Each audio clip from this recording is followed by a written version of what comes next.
Aujourd'hui je vous retrouve pour vous faire le Mid-Year Freakout Book Tag, ou le Mid-Year Book Freakout Tag, je sais jamais dans quel ordre c'est. J'avais tellement hâte de vous faire cette vidéo et c'est une vidéo que j'adore faire, je crois que c'est seulement la deuxième fois que je la tourne, puisqu'il me semble que l'année dernière c'était ma première.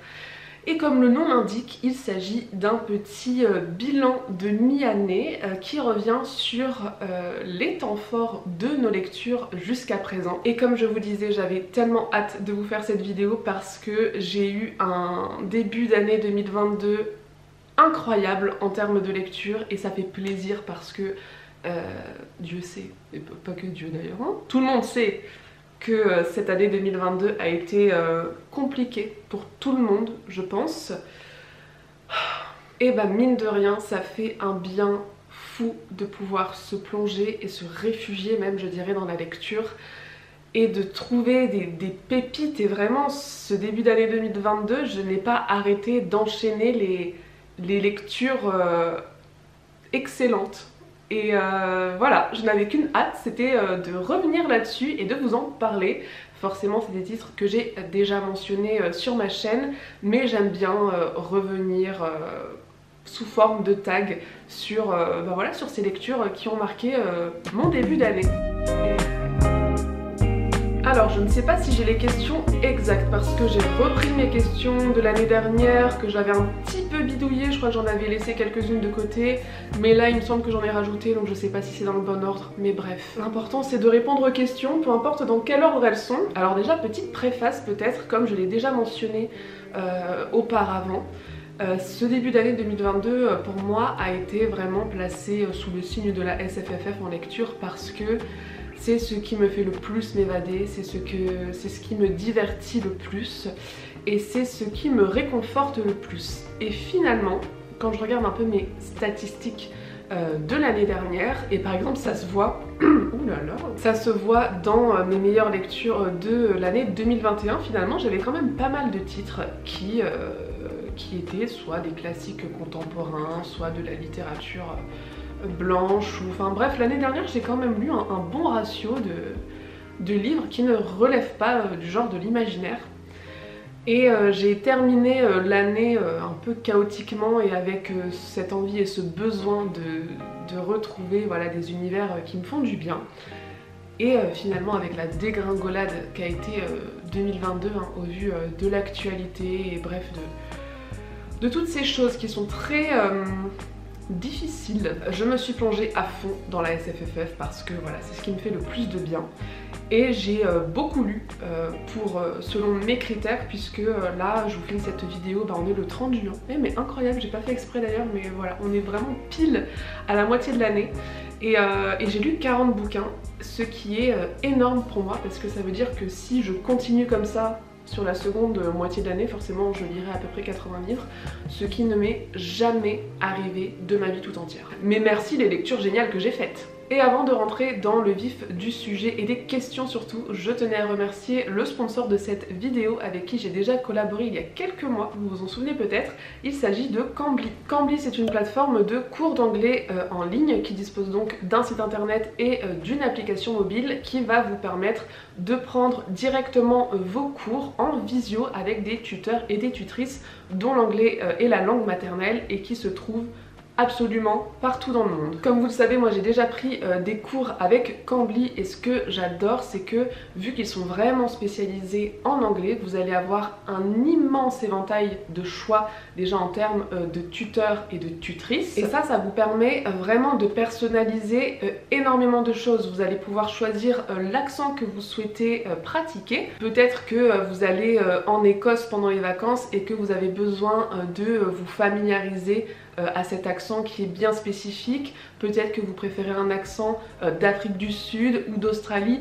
Bref, les choix sont vraiment sans fin pour ainsi dire. Vous pouvez également effectuer une recherche en fonction de votre objectif, qu'il soit professionnel, académique ou comme je vous le disais, touristique, de loisirs ou bien juste de développement personnel. Et vous pouvez même filtrer votre recherche en fonction de la personnalité de votre tuteur ou de votre tutrice, ou du moins de sa façon d'enseigner. Bien évidemment, vu que tout ça se fait en ligne par visioconférence et que vous pouvez avoir des tuteurs et des tutrices à travers le monde entier, vous êtes totalement libre de choisir l'heure de votre cours, ce qui est super pratique quand on a des emplois du temps très chargés. Bref, c'est à vous de faire comme ça vous arrange, et une fois que vous avez trouvé le parfait tuteur pour vous, vous n'avez plus qu'à pratiquer et à vous amuser. Personnellement, dès le début, j'ai pris des cours avec Gwan, qui est un professeur d'origine néo-zélandaise et qui a vécu très longtemps en Australie parce que j'ai une espèce de fascination pour l'Australie, je veux absolument y aller. Le contact s'est fait hyper facilement, hyper naturellement, il était hyper pédagogue, sympathique et rigolo, franchement on a bien ri tous les deux. Et puis ce qui est génial bien sûr, c'est que on est totalement en tête à tête, donc il n'y a aucun jugement, aucune timidité, la personne est vraiment là pour t'aider à atteindre ton objectif, et toi tu es juste là pour apprendre et pour t'amuser comme je t'ai dit, parce que c'est vraiment fun. Okay, so use your imagination. A person who loves fantasy and sci-fi, I'm sure you have a vivid imagination. Oh, yes. So, what do you think this woman is like? Use vocabulary to tell an imaginary story about her. Oh, good.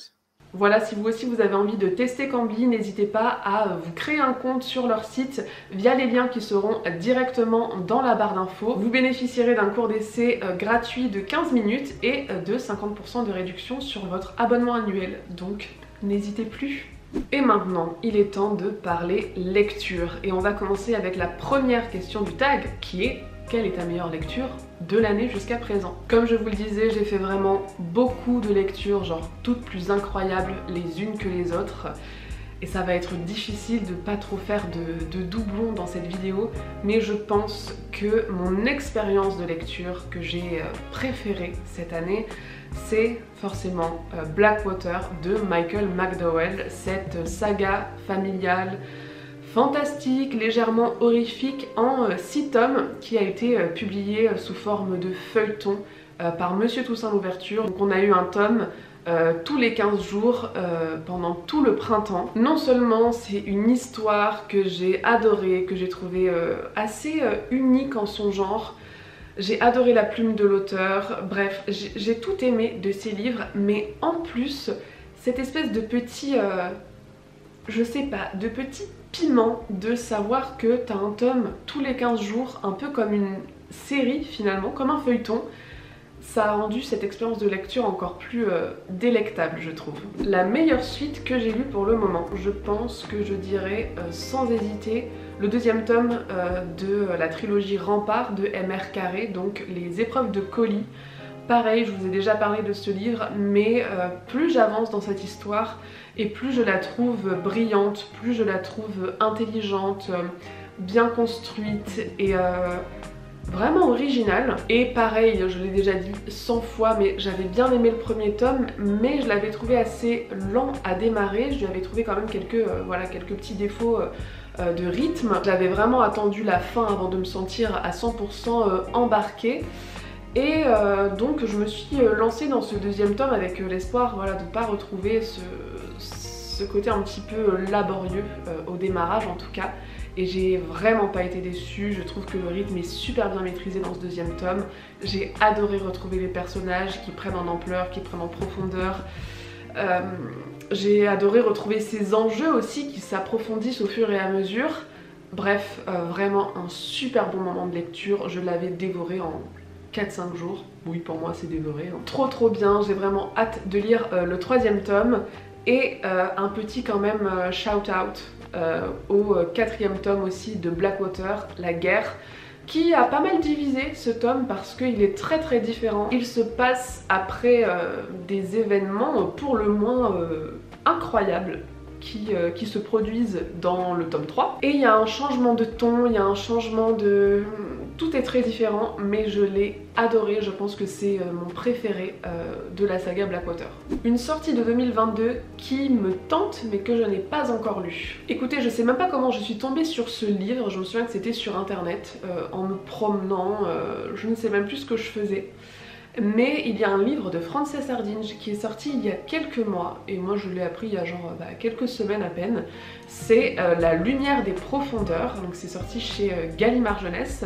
De cette autrice, j'ai déjà lu L'île aux mensonges que j'avais beaucoup aimé. Et c'est un livre qui m'a vraiment fait flasher tant par son résumé que par sa couverture, puisque je l'ai proposé dans le book club qui est sur Patreon. N'hésitez pas à nous rejoindre si ça vous tente, je vous mettrai le lien en barre d'infos. Parce que ma petite sélection du mois de juillet pour le book club de Patreon, c'est des livres qui ont un setting un petit peu bord de mer, océan, mais dans lesquels il y a quand même une pointe de mystère. Et La lumière des profondeurs de Frances Hardinge était parfait pour ce thème, puisque on va suivre deux orphelins, il me semble, qui ont grandi près de la mer, je pense.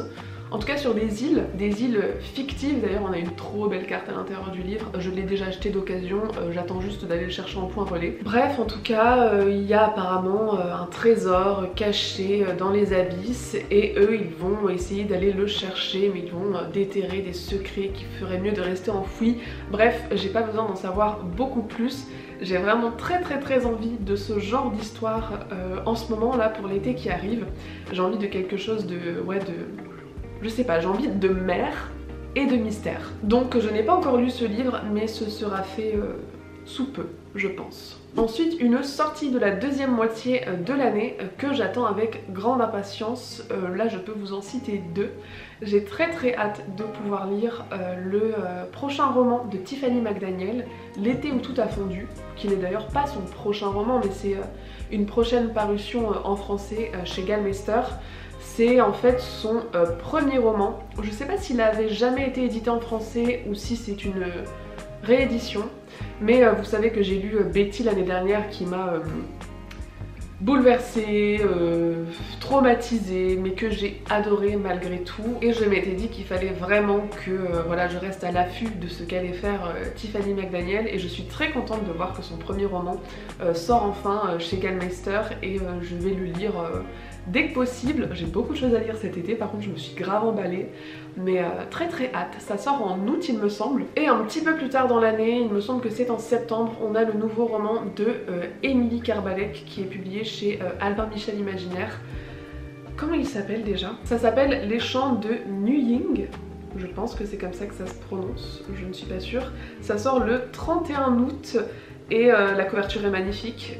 Pour tout vous dire... Ah mais attendez, ça se passe aussi... Il y a une histoire de mer là-dedans. Ah oui, je vous ai même pas fait le résumé de L'été où tout a fondu de Tiffany McDaniel, mais en vrai j'ai même pas besoin de savoir de quoi ça parle, je sais juste que je veux le lire.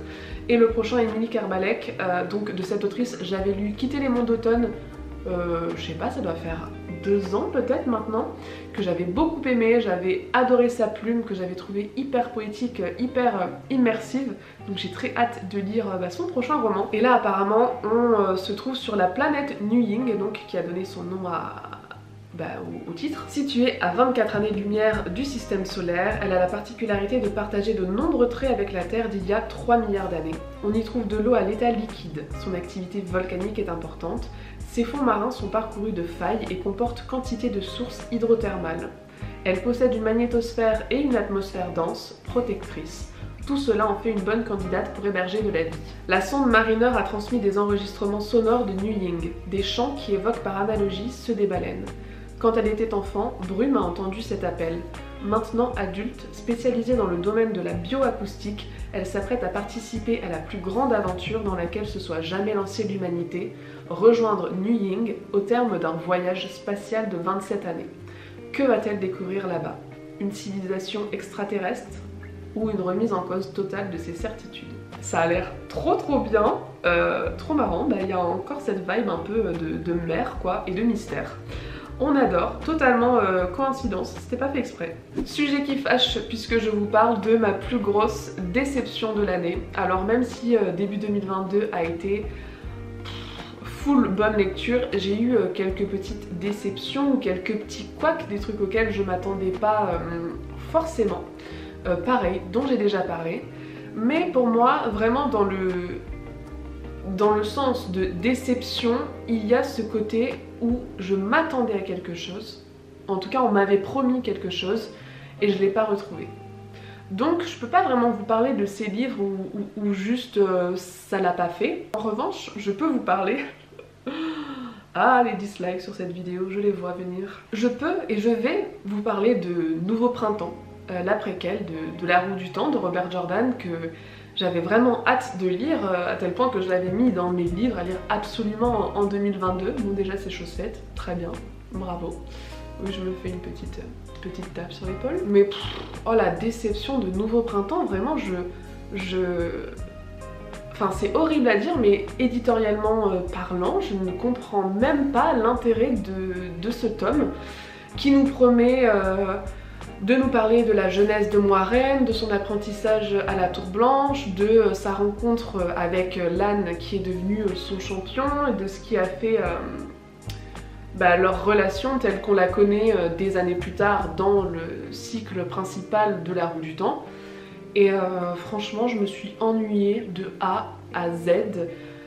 Oui, l'apprentissage de Moiraine au sein de la Tour Blanche, mais encore que vite fait. Il y a ce truc là du dragon réincarné qui naît à l'époque où elle fait son apprentissage, et donc les Aes Sedai sont sur le coup parce qu'il faut absolument le retrouver. Donc on a de longues recherches laborieuses, infructueuses aussi, sur ce fameux dragon réincarné, qu'elle ne trouve pas d'ailleurs dans le premier tome, puisque ça se passe sur une assez courte période de temps. Je pensais vraiment que ça allait être un petit peu plus long, enfin vu la taille, il n'est pas très gros mais il fait quand même 500 pages, donc il y avait quand même matière. Et non, je me suis ennuyée, voilà, j'ai été déçue. Je trouve que la caractérisation des personnages, c'était pas ça, je l'ai déjà dit aussi, j'avais l'impression de... Pour moi, Moiraine et Siuan, ça aurait pu être n'importe quel être... Oh, je ne sais pas parler. Ça aurait pu être n'importe quel autre personnage féminin principal du cycle principal. Elaine, Nynaeve, Egwene, bref, elles sont toutes un petit peu pareilles, un petit peu interchangeables, je trouve. Voilà, j'ai pas trouvé ça très intéressant. Sumi. En revanche, plus grosse surprise de ce début d'année 2021, et là je vais vous présenter deux titres. Piranèse de Susanna Clarke, que j'ai lu en janvier, il me semble. Ça a été une de mes premières lectures de l'année et j'ai absolument adoré ce livre. C'est Cornelius qui me l'avait offert quand on était allé aux Utopiales, parce qu'il l'avait déjà et voilà, il m'a dit viens, on va le lire ensemble et tout, ça va être trop cool. L'Olifant l'avait déjà lu et d'ailleurs elle était à côté de nous, je crois, quand Cornelius me l'a pris. Et elle a dit, vous allez voir, c'est vraiment étrange, mais c'est génial, c'est assez indescriptible. J'en avais entendu que du bien sur les chaînes booktube anglophones que je suis. Bref, ça avait l'air d'être un carton plein. Et donc j'en attendais beaucoup, mais en même temps je savais pas trop dans quoi j'allais me lancer, parce que tout le monde disait que c'est un peu indescriptible, que c'est difficile d'en parler. Et waouh, mais quelle claque littéraire, c'était... tellement atmosphérique, tellement poétique, tellement étrange. Je pense que en vrai ça passe ou ça casse, parce que c'est vraiment unique. C'est très onirique, on a un personnage qui est assez différent de tout ce que j'ai pu lire jusque là, un personnage qui est là, dans cet immense palais qui représente l'entièreté de son monde. Mais quand je vous dis que c'est un immense palais, c'est genre il n'en connaît même pas toutes les pièces tellement c'est vaste. Il habite ici, il est seul, si ce n'est qu'il y a cette autre personne qui s'appelle d'ailleurs l'autre, dont il ne sait pas grand chose. On pourrait croire que vu qu'il n'y a que deux dans ce monde, ils seraient hyper proches, hyper soudés et collés H24 ensemble, mais pas du tout. Et on est là dans ce dédale de salles. On sent qu'il y a un mystère, on ne sait pas, on comprend pas le pourquoi du comment de cet univers. Pourquoi ce mec il est là?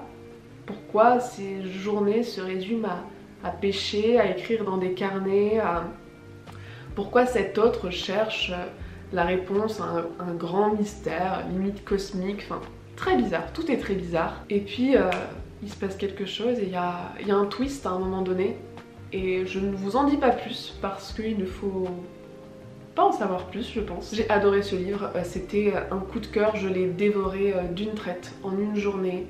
Ça se lit tout seul. Au début c'est peut-être un petit peu difficile à prendre en main parce que c'est tellement étrange que on ne sait pas trop où on est, on comprend pas tout. Mais c'était une lecture sublime. Et j'avais aussi envie de vous parler de Vita Nostra parce que, encore une fois, un livre que Cornelius m'a offert, il me gâte beaucoup trop, et une de ses meilleures lectures d'ailleurs, si ce n'est peut-être son livre préféré. Et pareil, Vita Nostra, j'en savais beaucoup sans trop en savoir, je savais que plein de gens avaient adoré. Je connaissais à peu près le résumé, mais sans plus. Il y a des livres comme ça, c'est trop bizarre, t'en entends beaucoup parler, en même temps t'as l'impression que t'en sais rien. Et pareil, ça a été une expérience de lecture assez unique. D'ailleurs, je pense que si vous êtes quelqu'un qui avait aimé Vita Nostra ou Piranèse, vous pourrez aimer l'autre.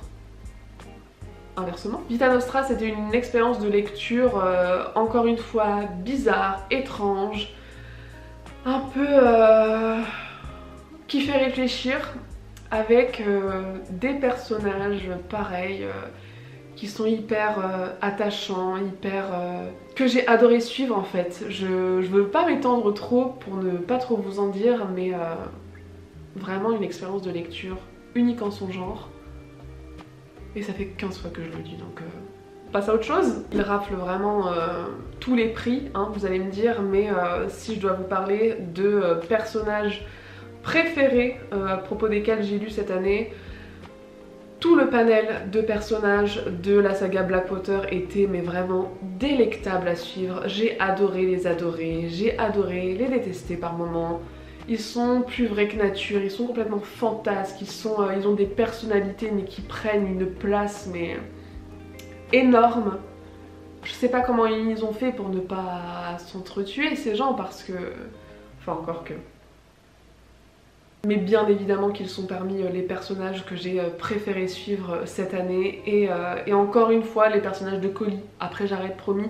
Mais les personnages de Collie, ils sont vraiment super attachants, ils sont hyper bien foutus. Et comme c'est un livre qui est écrit à la première personne, ce dont d'habitude je suis pas très fan, mais c'est très bien fait. C'est très bien fait et j'ai adoré les suivre. J'ai adoré Piranèse aussi. Et puis je me dois quand même de mentionner une œuvre que j'ai adoré lire, relire en ce début d'année, en vous parlant de mon crush. Voilà, mon crush littéraire. Ça fait partie des questions que j'avais laissées de côté l'année dernière parce que j'avais pas trop de persos préférés, pas trop de crush littéraire.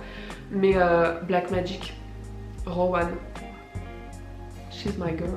Je la kiffe, voilà, vraiment, il n'y a rien à dire d'autre. Et lisez Black Magic, c'est vraiment un comics, mais... trop bien. Un livre qui m'a fait pleurer. Pour celle-ci, j'ai dû réfléchir un petit peu parce que, comme je vous disais, hein, on est parti sur une base de réconfort et vraiment, je suis pas d'humeur ces derniers temps et depuis plusieurs mois à lire des trucs qui font pleurer et à lire des trucs badants. C'est un peu too much. Mais il y a une scène dans Ring Shout de P.J. Lee Clark que j'ai lu pareil en tout début d'année. Je l'avais inclus dans un vlog. Oui d'ailleurs je vous mettrai en toutes les vidéos en lien avec ces titres dont je vous parle. Ring Shout de P.J. Lee Clark qui déjà parle d'un sujet atroce puisque donc c'est un livre d'imaginaire mais qui est quand même ancré dans un cadre 100% historique et 100% réaliste puisque ça se passe dans les années 20. On est juste après la sortie du film américain Naissance d'une nation. Je bégaye, enfin je bafouille. Naissance d'une nation qui est donc un film atroce voilà, de suprémacistes blancs, racistes, anti-noirs qui a à l'époque ravivé un peu la flamme des Ku Klux Klan, etc. Donc voilà, contexte historique hyper violent pour les personnes noires aux États-Unis. Et P.J. Lee Clark a repris ce contexte et nous a écrit une histoire avec des éléments quand même un peu Lovecraftiens, en tout cas un peu d'horreur cosmique.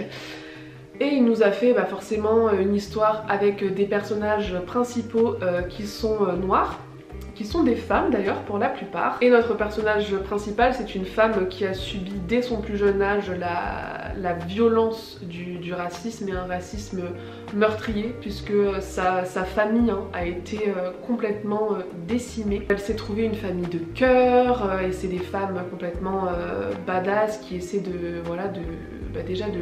Oula, la lumière, de gérer leur trauma et qui ont en plus des pouvoirs.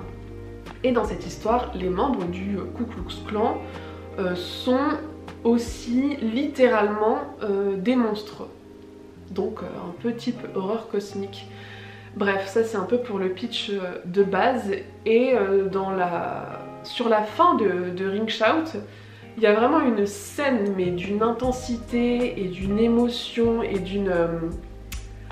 Je pense que vous verrez de quelle scène je parle si vous avez lu cette novella, mais qui m'a vraiment fait monter les larmes tant c'était puissant et tant c'était... Enfin, ça te fout les frissons quoi. Ouais, je pense qu'il y a moyen que j'ai lâché une grosse larmichette à ce moment-là. Et puis ensuite, un petit peu de douceur, un livre qui m'a rendue heureuse. D'ailleurs, ça me fait penser que j'aurais pu citer un autre titre. Bref, Apprendre aussi par bonheur de Becky Chambers. Encore une fois, une courte novella. Je me demande si je l'ai pas lu dans le même vlog que Ring Shout. C'est un livre plein de... En fait, juste comment tu veux lire un livre de Becky Chambers et que ça te rende pas heureux. C'est juste pas possible. C'est des livres qui sont tellement pleins de...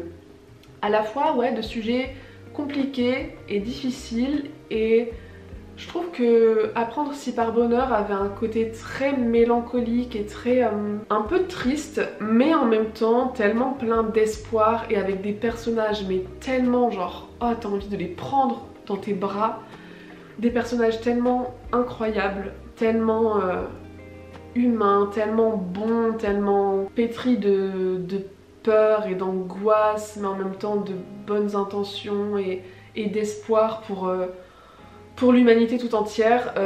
C'est un livre qui m'a mis du baume au cœur, même si, encore une fois, il a un petit peu ce côté doux amer. Ouais, même s'il a ce petit côté qui peut être un peu triste, il m'a enveloppée. Voilà, c'était un plaisir à lire. Et le titre que j'aurais pu mentionner dans une sortie là de 2022 qui n'est pas encore arrivé mais qui me tente de ouf, le prochain Becky Chambers, un psaume pour les recyclés sauvages. Voilà, c'est ça le titre. Un titre que je trouve un peu bizarre. Et j'ai même pas lu le résumé, je veux pas savoir. Je sais juste que je veux le lire. Ah bah trop bien, mes livres sont arrivés au point relais. Oh, je vais aller les chercher demain. Je vais pouvoir lire La lumière des profondeurs et Les abysses de Rivers Solomon, que du coup on a choisi pour le book club. Et on termine en beauté avec la dernière question, je pense que j'ai rien oublié, qui est quel est le plus beau livre que j'ai acheté ou que j'ai reçu cette année? Désolée, mais Blackwater, voilà, Blackwater. Je pense qu'il n'y a rien d'autre à dire. Monsieur Toussaint l'ouverture, franchement là l'équipe ils se sont surpassés. Ils font déjà des livres qui sont incroyablement beaux, mais là c'était quand même du jamais vu, hein. Et puis pour le prix que ça coûte, c'est assez incroyable. Et en fait c'est ça que je trouve génial, c'est que ils ont vraiment repris la volonté de l'auteur Michael McDowell, qui était de publier ses romans en feuilleton et de les publier directement en poche pour que ce soit le plus accessible possible financièrement. Et ce qui est génial, c'est que non seulement ils ont repris ces volontés, mais en plus ils nous en ont fait des bijoux à 8,40 €. merci, franchement merci, le peuple est content. Par contre, mes copines à mon anniversaire m'ont aussi offert une beauté, un bijou, le nouveau Silmarillion de Tolkien qui a été retraduit là par Daniel Lauzon et qui a été illustré. Incroyable, il est relié, il est énorme. On a même des polices d'écriture qui sont en couleur, enfin le truc qui n'arrive jamais quoi dans un livre. Les illustrations sont incroyables et je suis tellement contente d'avoir ce livre. Je pense que je vais me le garder pour l'automne ou pour l'hiver, enfin voilà, ça va être un peu, tu sais, un peu genre les lectures au coin du feu. J'ai pas du tout de cheminée, mais bon, on va faire semblant. Et je pense que je me le lirai avec l'audio à côté parce que le narrateur qui fait Le Seigneur des Anneaux et le Silmarillion, je crois que c'est le même, il est génial. Et voilà, j'aime bien alterner des fois. Et bien c'est tout pour cette vidéo, j'espère que ça vous aura plu. Je sais pas si ça se voit mais je me sens vraiment genre très enthousiasmée et très énergisée d'avoir reparlé de toutes ces lectures, genre trop bien. Je prie le ciel pour que la deuxième moitié de 2022 soit tout aussi déjà prolifique et tout aussi que ces lectures me réussissent. Je ne sais pas pourquoi, enfin si je sais pourquoi j'ai autant lu en 2022, c'est que j'ai lu, ce qui n'est pas trop dans mon habitude, j'ai lu beaucoup de romans qui sont assez courts. Et c'est vrai que je me rends pas trop compte mais je suis plutôt une meuf qui lit des pavés finalement. J'ai lu mon lot de petits pavés cette année mais j'ai aussi lu des romans hyper courts et je me rends compte que c'est génial en fait, enfin c'était pas fait exprès mais c'est ce qui m'a permis aussi de lire un peu plus. Encore une fois, la lecture pour moi ce n'est jamais une course, ce n'est jamais une corvée, ce n'est jamais un challenge quoi. C'est que du plaisir mais c'est cool de voir que cette année j'ai réussi à autant lire et que en plus j'ai presque que des sans faute quoi. Je vais vous laisser ici parce que j'ai déjà bien assez parlé je pense. Je vous souhaite de faire de très belles lectures également. J'ai prévu plein de lectures pour cet été, je sais pas si je vais pouvoir tout lire là pour le coup parce que c'est beaucoup et bon on verra. J'avais pas l'intention de faire une palle de l'été mais je ne sais pas, est-ce que je fais une palle de l'été, est-ce que ça sert à rien? En tout cas j'espère que cette vidéo vous aura plu, n'hésitez pas à reprendre les questions en commentaire ou à me dire, je sais pas, peut-être quelle a été votre meilleure lecture de cette année. Tout ça m'intéresse et puis moi je vous laisse, je vous dis à bientôt dans la prochaine vidéo. N'oubliez pas d'aller checker le site internet de Cambly si ça vous intéresse encore une fois. Et puis un grand merci à tous les membres de Patreon qui va avoir un mois demain tout pile. Et franchement je pourrais pas être plus ravie parce que j'adore. Bon bref, la vidéo qui n'en finit plus. À bientôt, merci et à bientôt. Bye.